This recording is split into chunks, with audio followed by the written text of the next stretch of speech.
Halo teman-teman, selamat datang kembali di channel FF Film. Di video kali ini, saya akan menceritakan sebuah film berjudul Calibre yang dirilis pada tahun 2018.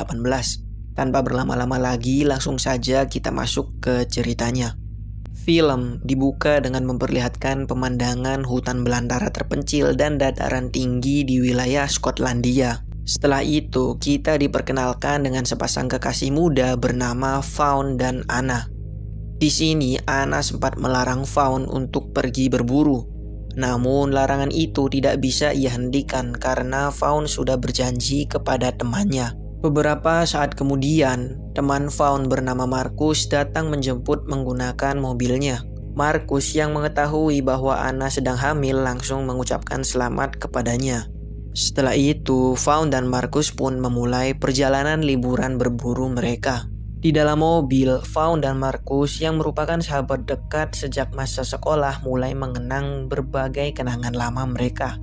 Marcus kemudian bertanya apakah Fawn pernah menembak rusa sebelumnya, dan Fawn menjawab belum pernah. Marcus yang paham langsung mengatakan bahwa berburu membutuhkan insting, fokus, dan ketenangan.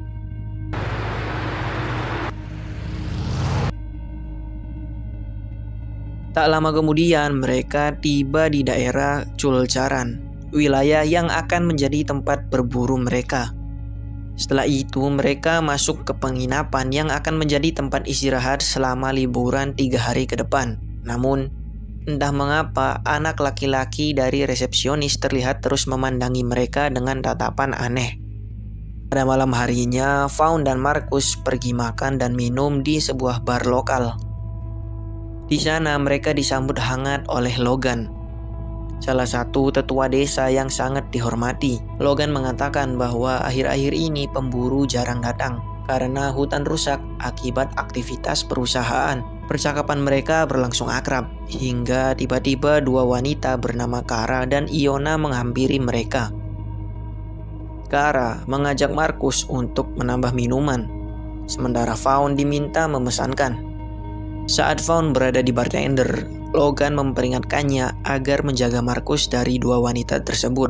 Terlihat Marcus bersikap sangat berlebihan kepada Kara, sementara Iona justru hanya mengobrol santai dengan Fawn. Iona mengatakan bahwa mereka beruntung datang di minggu ini karena akan ada festival Alban Eiler, yakni festival penutup musim berburu. Salah satu warga lokal sempat memperingatkan Marcus agar menjauhi Kara. Namun Marcus tidak terlalu menghiraukannya. Setelah cukup mabuk, mereka pun keluar dari bar. Marcus akhirnya berkencan dengan Kara, sementara Fawn pulang bersama Iona. Di keesokan paginya, Fawn dan Marcus langsung menuju hutan Ravensfell Road untuk berburu. Namun sesampainya di lokasi, Fawn menyadari bahwa ia lupa membawa peluru. Marcus pun memutuskan untuk meminjamkan senapannya agar mereka tidak perlu kembali ke penginapan. Saat berburu, Fawn lebih dulu menemukan seekor rusa. Karena belum berpengalaman, ia ragu untuk menembak. Marcus terus meyakinkannya. Setelah dirasa cukup tenang dan membidik dengan fokus, rusa tersebut tiba-tiba menghindar. Tembakan Fawn justru mengenai kepala seorang anak laki-laki yang berada tepat di belakang rusa tersebut. Fawn yang panik langsung menghampiri anak tersebut. Tak lama kemudian, ayah sang anak datang dan melihat anaknya sudah tergeletak tak bernyawa. Fawn mencoba menjelaskan bahwa kejadian ini murni kecelakaan. Namun, sang ayah justru menodongkan senjata dan mengira Fawn sengaja membunuh anaknya. Marcus yang melihat dari kejauhan langsung menembak sang ayah demi menyelamatkan Fawn. Dua nyawa melayang dalam sekejap. Fawn tampak sangat frustasi dan hanya bisa terdiam. Sementara Marcus dengan panik memindahkan kedua mayat ke dalam semak-semak. Dalam keadaan kacau, mereka memutuskan untuk pindah lokasi berburu. Fawn ingin menyerahkan diri ke polisi.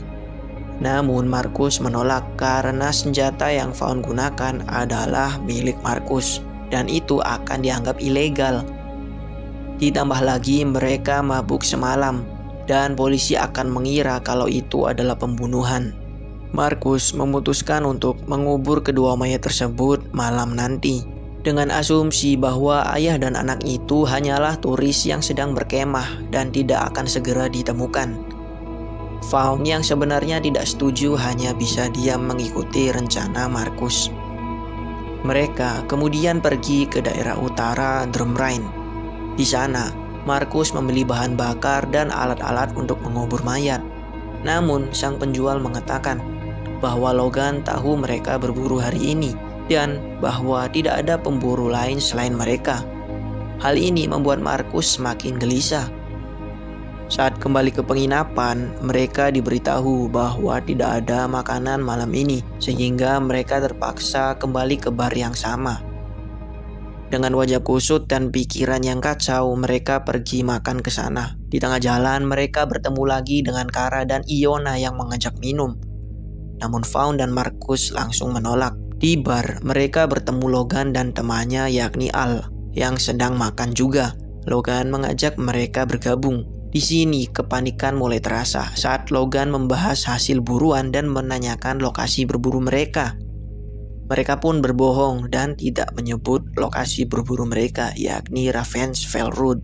Untungnya, Logan mengalihkan pembicaraan ke topik mengenai kehamilan istri Vaughn yang ia dengar dari Iona. Sembari makan, Vaughn tiba-tiba teringat atas kejadian tersebut dan ingin memuntahkan makanannya ke dalam toilet. Dan di sini Logan sedikit mengobrol dengan Markus mengenai pekerjaan Markus yang sebenarnya adalah seorang investor. Mendengar Markus yang merupakan seorang investor, Logan tentu langsung memberikan kartu namanya, mengingat desa yang mereka tinggali merupakan desa terpencil dan membutuhkan seorang investor seperti Markus. Di dalam toilet, terlihat Vaughn sangat menyesali perbuatannya dan menangisi atas semua kejadian yang telah ia perbuat. Setelah Vaughn kembali ke meja makan, Logan dan Al kemudian pamit untuk melanjutkan persiapan festival Alban Eiler yang 1 hari lagi akan dilaksanakan. Dan malam itu adalah satu-satunya kesempatan untuk menutupi semuanya. Mereka memiliki waktu sekitar 4 jam sebelum matahari terbit untuk menggali kuburan.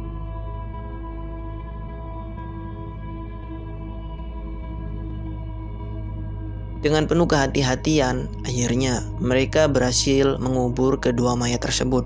Tak lupa mereka mengganti pakaian mereka yang penuh lumpur dan menyimpannya di belakang mobil. Saat kembali ke penginapan, Vaughn menyadari bahwa mereka terlihat oleh anak laki-laki resepsionis, membuat kecemasan mereka semakin memuncak. Keesokan paginya, saat hendak kabur dari desa, mobil mereka justru dikerumuni oleh beberapa orang. Dan ban mobil mereka telah disobek. Dan ketika Markus keluar, langsung dihajar oleh Brian, pria yang cemburu karena Markus berkencan dengan Kara. Terungkap bahwa Kara adalah jebakan. Untungnya, Logan datang dan menghentikan keributan tersebut. Mobil mereka diderek ke bengkel Frank. Sesampainya di sana, Vaughn panik karena pakaian berdarah masih berada di dalam mobil. Dan ia buru-buru memasukkannya ke dalam tas. Lalu di dalam bengkel, Markus dipaksa membayar biaya perbaikan yang sangat mahal agar mobil bisa selesai hari itu juga. Markus yang tidak punya pilihan lain agar mobilnya segera diperbaiki langsung mengiyakan biaya besar tersebut. Vaughn sudah berhasil membawa pakaian yang mereka gunakan ketika mengubur dan mereka tentu membutuhkan mobil. Namun ketika mereka meminjam tidak diizinkan. Akhirnya mereka diantar ke bar untuk mencari sopir taksi. Tapi sesampainya di sana, sopir taksi tersebut ternyata mabuk dan tidak mungkin membawa mereka. Di sana mereka kembali bertemu Brian yang meminta maaf. Namun tidak bagi Markus yang masih menyimpan dendam kepadanya dan langsung menghajarnya. Markus pun pergi untuk mencuci darah yang ada di mukanya. Saat Vaughn tengah berbincang dengan Al dan Iona, salah satu warga bertanya tentang Logan. Dan Al menjelaskan bahwa Logan sedang mencari keponakannya, yakni Sammy dan ayahnya, yang belum pulang dari camping. Di sini Vaughn langsung terkejut karena sadar bahwa korban yang mereka bunuh adalah keluarga Logan. Markus yang datang setelah mencuci mukanya bersikap aneh dan panik, membuat Al semakin curiga kepada mereka. Malamnya, mereka menghadiri festival Alban Eiler. Banyak warga menatap mereka penuh curiga, termasuk resepsionis dan anaknya. Iona kemudian mengatakan bahwa Logan ingin berbicara dengan mereka. Logan menjelaskan tentang hilangnya Sammy dan ayahnya, lalu mengajak mereka ikut pencarian.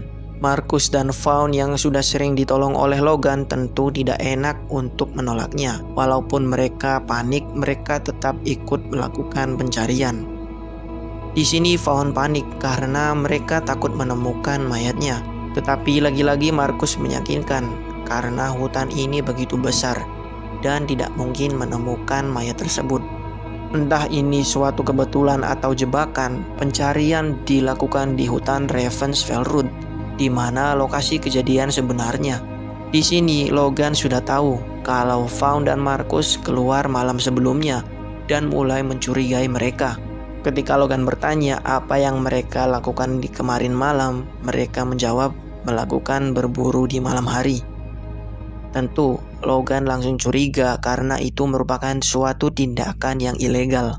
Bersama dengan anjing pelacak, akhirnya mereka mulai mencari keberadaan Sammy dan ayahnya.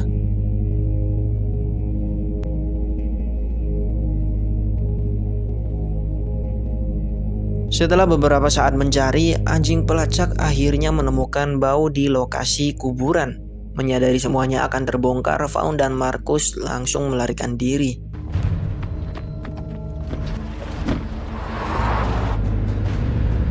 Ketika di tengah jalan, mobil mereka rupanya telah dibocorkan bensinnya. Mereka terpaksa kabur dengan berlari secepat mungkin. Namun, anjing pelacak berhasil mendahului mereka dan menggigit kaki Vaughn. Vaughn yang sudah tidak bisa berlari menyerah dan menyuruh Markus kabur sendiri. Vaughn kemudian ditangkap dan dibawa di sebuah tempat. Di sana Vaughn diinterogasi oleh Logan dan disuruh untuk menceritakan kebenaran atas semua kejadian yang telah diperbuat.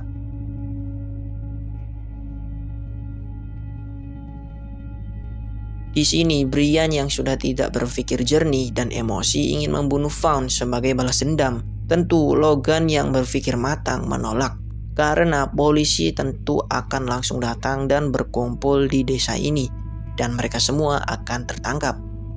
Brian yang tidak peduli akan mengeksekusi Vaughn.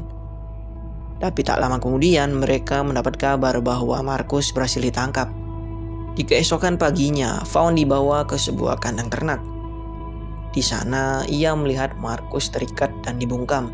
Atas keputusan bersama teman-temannya, Logan memberi sebuah pilihan yang kejam.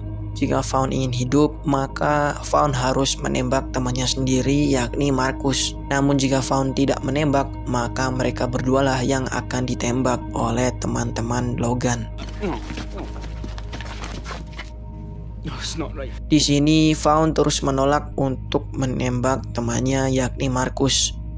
Logan yang sudah tidak bisa berbuat apa-apa langsung berbalik badan ke belakang karena tidak sanggup mereka berdua ditembak. Berat hati dan tekanan yang luar biasa, Vaughn akhirnya menembak Markus. Logan kemudian menelpon Anna dan berpesan agar Vaughn berhati-hati jika kelak diperiksa polisi. Film ditutup dengan Vaughn yang sudah kembali ke rumah. Anna melihatnya termenung. Saat bayi mereka menangis, Vaughn menggendongnya. Namun wajahnya kosong dan penuh trauma. Liburan yang seharusnya menyenangkan berubah menjadi mimpi buruk yang akan menghantuinya seumur hidup. Calibre adalah film tentang bagaimana satu keputusan kecil yang salah dapat menghancurkan hidup seseorang selamanya.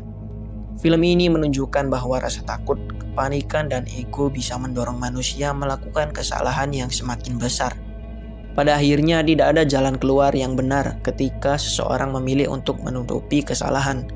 Karena rasa bersalah akan selalu menghantui, bahkan setelah semua terlihat selesai. Dan selesai sudah penjabaran film Calibre tahun 2018. Dan sampai jumpa kembali di pembahasan alur film selanjutnya.